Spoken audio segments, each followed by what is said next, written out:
Hey chaps, I'm back with another topic that is a poem and epitaph. And epitaph एक स्मृति लेख, आप इसे स्मृति लेख कहें, समाधि लेख कहें या मृत्यु लेख कहें, आप इसे कह सकते हैं स्मरण लेख। अब पहले समझते हैं ये एपिटाफ क्या होता है actually. An inscription on a tombstone, epitaph को हम लोग कह सकते हैं टॉम्बस्टोन। टॉम्बस्टोन इन द सेंस कि कहीं ना कहीं आपको टॉम्ब यानी कब्र, स्टोन यानी वहाँ पे लगा हुआ पत्थर। ये एक्चुअली जो क्रिश्चियन लोग होते हैं ना, ईसाई लोग, उनके मकबरों पे ये पत्थर लगा हुआ आपको पाएगा कि जैसे सपोज करके एक कब्र है, एक मुर्दा लेटा हुआ, उसके ऊपर वो कब्र बना, कब्र के सिरहाने उसके माथे की तरफ एक पत्थर होता है, पत्थर लगाया होता है। उस पत्थर पे उस मुर्दे के बारे में कुछ यादें लिखी होती है। एक समझे कि एक लिखित श्रद्धांजलि होती है। ये एपिटाफ क्या होता है, स्मृति लेख क्या होता है, एक लिखित श्रद्धांजलि होती है। वो जो मुर्दा मर गया, जो मुर्दा है, उसके रिश्तेदार उसके साथ बिताए गए कुछ अच्छे पल को, या उस व्यक्ति के बारे में जब वो जीवित था उसके लिए कुछ अच्छे यादों को अगर उकेर दिया जाए उस पत्थर पे, उसी को कहते हैं एन एपिटाफ। हो सकता है कि वो मुर्दा जो जीवित था कभी और उसकी कुछ यादें थी, कुछ ऐसी बातें थी जो उसके रिश्तेदारों को हमेशा याद रहीं, या कुछ अच्छे पल थे, उन्हीं पलों को, उन्हीं चीज़ों को अगर उस मकबरे पे, उस पत्थर पे गुदवा दिया जाए, इंस्क्रिप्ट करा दिया जाए, एन इंस्क्रिप्शन ऑन अ टॉम्बस्टोन, उसी को हम कहेंगे एन एपिटाफ। एक स्मृति लेख, स्मरण लेख, मृत्यु लेख, या एक कह सकते हैं तो सीधी सी कहे एक लिखित श्रद्धांजलि। श्रद्धांजलि क्या करते हैं हम लोग? श्रद्धा प्रकट करते हैं मुर्दे को लेकर अपने अंजलि से अपने हाथ से श्रद्धांजलि। ऐसे आमतौर पे हम श्रद्धांजलि क्या करते हैं एक्चुअली से फूल माला लेकर, फूल वगैरह लेकर अर्पित करते हैं कब्र पे, और भगवान से प्रार्थना करते हैं कि प्रभु ये जो भी कब्र के नीचे लेटा हुआ है, जो भी यहाँ जिसकी समाधि है, तो इसे स्वर्ग देना, इसकी गलतियों को माफ़ करना। यही सब तो श्रद्धांजलि होती है ना, हम तो यही देते हैं ना। प्रेयर तो हम यही करते हैं भगवान से कि जो ये दुनिया में रहा, इससे जो कुछ भी गलती हुई, प्रभु तू अब ये तेरे शरण में गया, अब तू इसे माफ़ कर, अपने सीने से लगा और कदमों में इसे जगह दे, इस मुर्दे को जगह दे, इस आत्मा को, बेचैन आत्मा को तू मोक्ष की प्राप्ति करा दे। यही होता है। तो खैर, मैं बात कर रहा था एन एपिटाफ, एक स्मृति लेख, एक स्मरण लेख, या एक मृत्यु लेख, या एक लिखित सी श्रद्धांजलि। कुछ बातें, कुछ यादें, या कुछ वो पल जो लिखे गए हो, वो कब्र के बगल में खड़ा, कब्र के पास जो खड़ा किया जाता है पत्थर, उस पत्थर पे, उसी को कहते हैं स्मृति लेख। ये लिखा गया है, ये कविता, ये पोएम लिखा गया है वॉल्टर डी ला मेयर। जरा जानते हैं, आते हैं इनके बारे में थोड़ी सी जानकारी इकट्ठा करते कि हमारे जो कवि हैं क्या हैं, या इस पोएम के माध्यम से वो क्या कहना चाहते थे। ओके, तो आप लोग अपनी किताब निकालो, सामने देखो, मैं भी जरा सा अपनी PDF निकालूं। चले देखते हैं एन एपिटाफ, इसे पढ़ेंगे हम लोग एपिटाफ। एन एपिटाफ लिखा गया है वॉल्टर डी ला मेयर के द्वारा। जरा इनके बारे में पढ़ते हैं। Walter de la Mare 1873 to 1956। Walter de la Mare का जन्म 1873 में हुआ और इनकी मृत्यु होगी 1956 में। Was born in a village of Carlton in Kent, England. England एक हमारे पास देश है, इंग्लैंड देश का एक शहर है केंट, और केंट का एक गांव है कार्लटन। इसे कार्लटन भी कितने लोग पढ़ेंगे, कितने लोग चार्ल्टन भी पढ़ेंगे, पता ये चार्ल्टन नहीं है, ये कार्लटन है, आप इसे कार्लटन पढ़ना। तो कार्लटन एक गांव है, जैसे सपोज करें कि हमारा बिहार में एक बिहार क्या होगा, सपोज करेंगे, या ऐसे ही सीधा अपने देश को देश मान लो, भारत हमारा देश, देश में हमारा एक शहर हो गया बिहार में एक गाँव मान लो कोई। तो इस तरह से ये यहाँ है कि इंग्लैंड है जो देश, और वहाँ जो केंट है एक शहर है, उस शहर में एक गांव है कार्लटन, वहीं पे इनका जन्म होता है वॉल्टर डी ला मेयर का। He lost his father at the age of 4 and had to move with his family to London.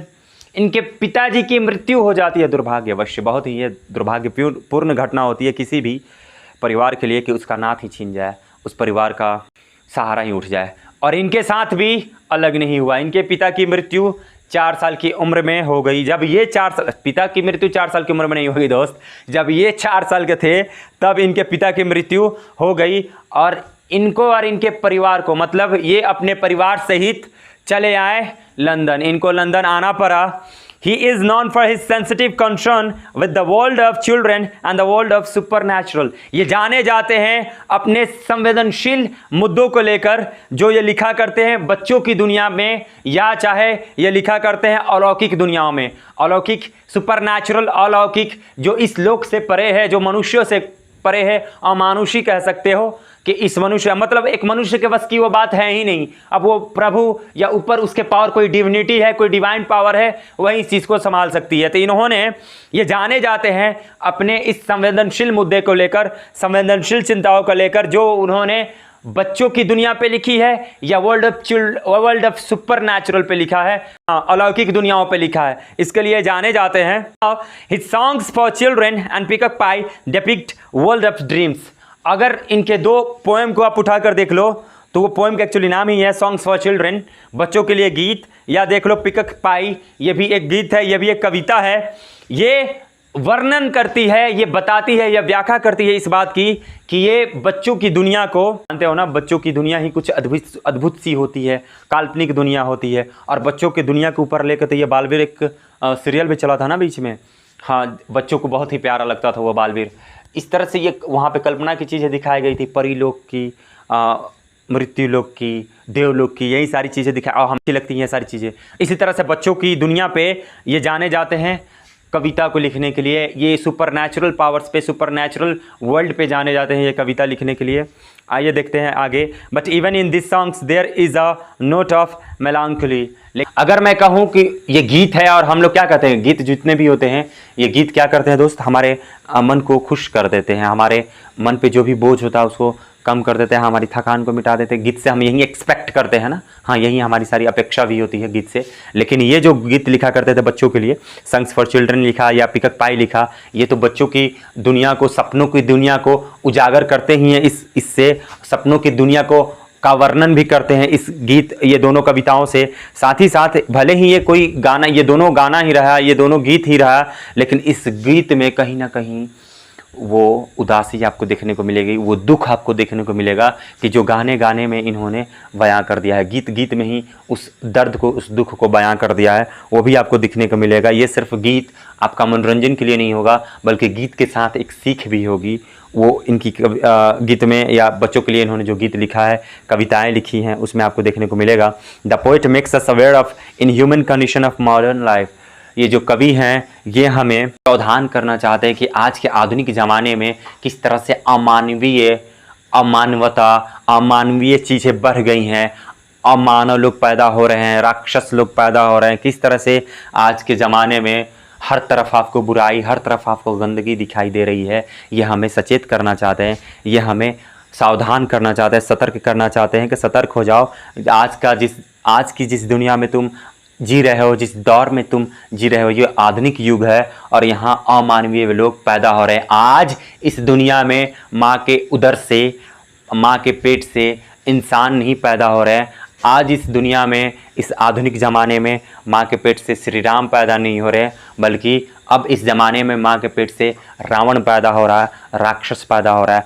तब तो देख लो, नित्य नए ये जो भी तुम्हारे आमने सामने देखने को मिल रहा गंदगी, ऐसी ऐसी चीज़ें जिस पे आदमी विश्वास ही नहीं कर सकता, यकीन ही नहीं कर सकता। इतनी मानवीय हरकतें समाज में देखने को मिल रही है। और ये सबसे ज़्यादा तभी ट्रेंड ये रेप वगैरह चला है भाई साहब। 3 साल, 5 साल, 2 साल, 6 महीना, 8 महीना, साल भर, 50 साल, 55 साल, किसी को नहीं छोड़ा जा रहा। ये जो अमानवीय हरकतें हो रही हैं, ये क्या आपको लग रहा है कि ये एक माँ के उदर से एक इंसान का जन्म हो रहा? नहीं नहीं, अब ये सीधा साक्षात रावण जन्म ले रहा है, साक्षात यहाँ शकुनी, साक्षात यहाँ कंस जन्म ले रहे हैं, साक्षात यहाँ राक्षस जन्म ले रहे हैं मनुष्य के रूप में। भाई साहब, बहुत खतरनाक हो गई है दुनिया। इसी दुनिया से ये हमें सतर्क रहने के लिए कहते हैं कि सतर्क हो जाओ। ये दुनिया बहुत ही, यहाँ आधुनिक दुनिया, आधुनिक जीवन बहुत ही खतरनाक हो गया, आपको सतर्क रहना होगा। He shows his genius by investing fresh interest in all things.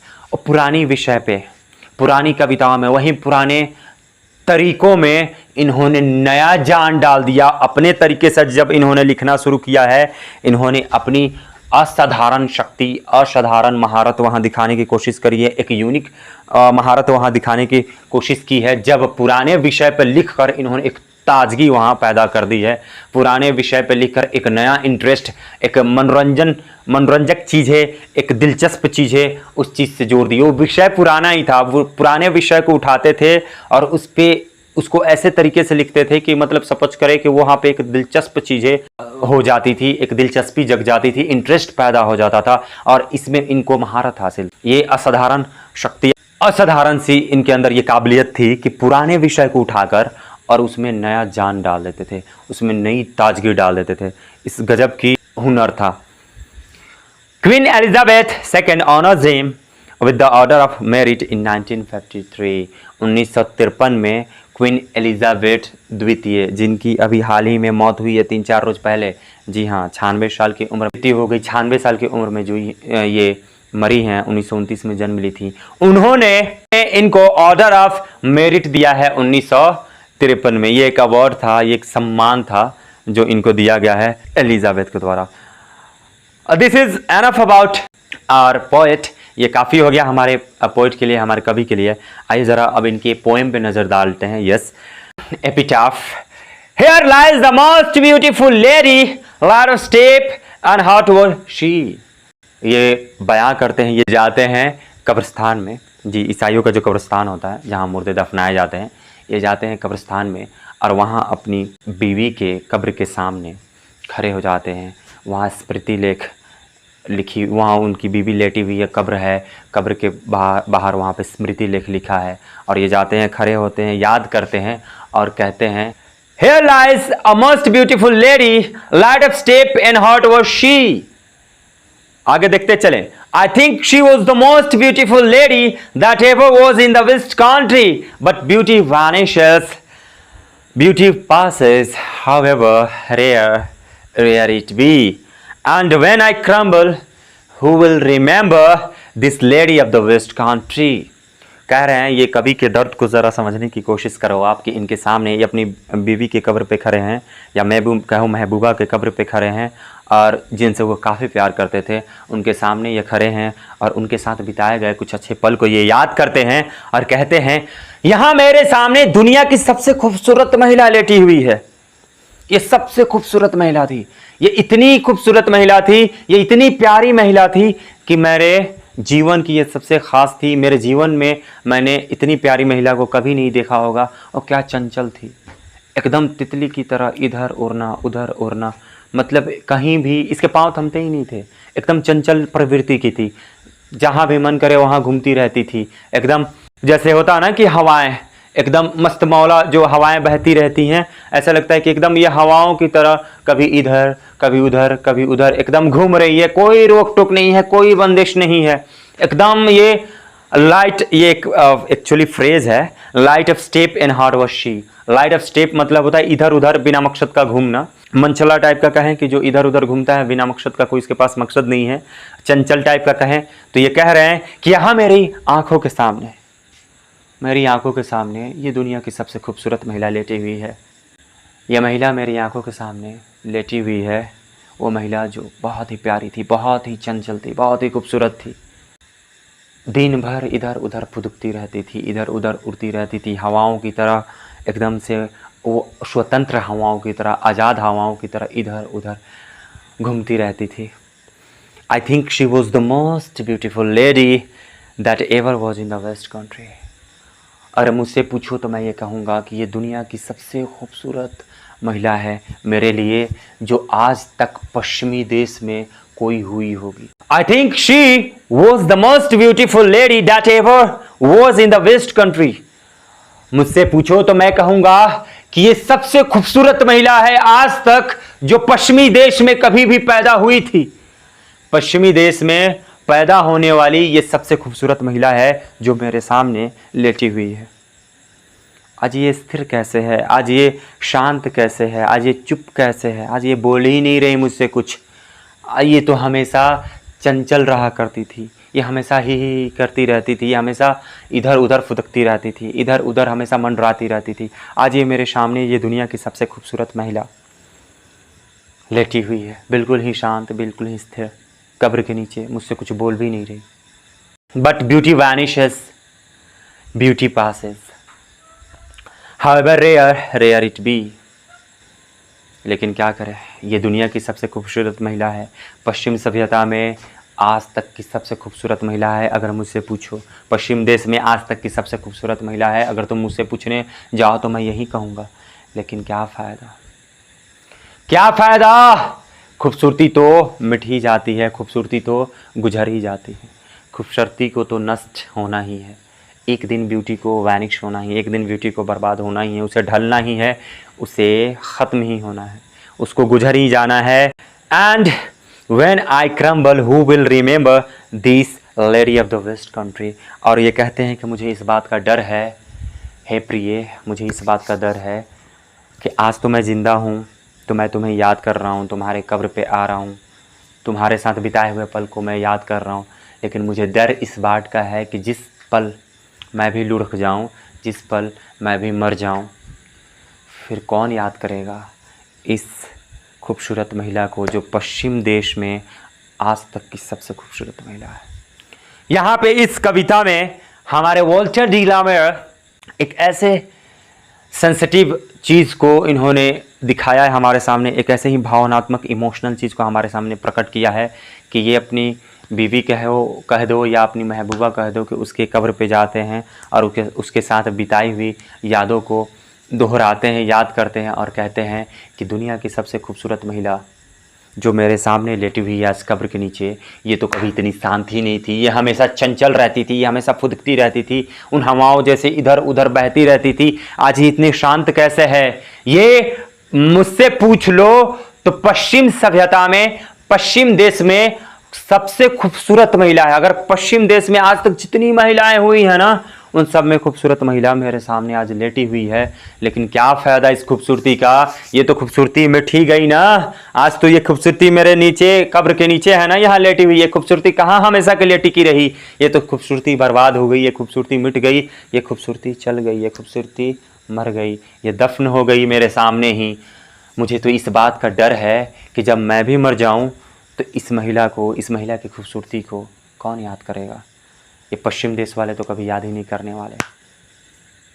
I hope कि आपको ये कविता समझ में आई होगी और बाकी इसके जो क्वेश्चन आंसर हैं, बाकी जो इसके ऑब्जेक्टिव्स हैं, इसे हम लोग जल्दी ही लेकर आएंगे दूसरे वीडियो में। That's all for today.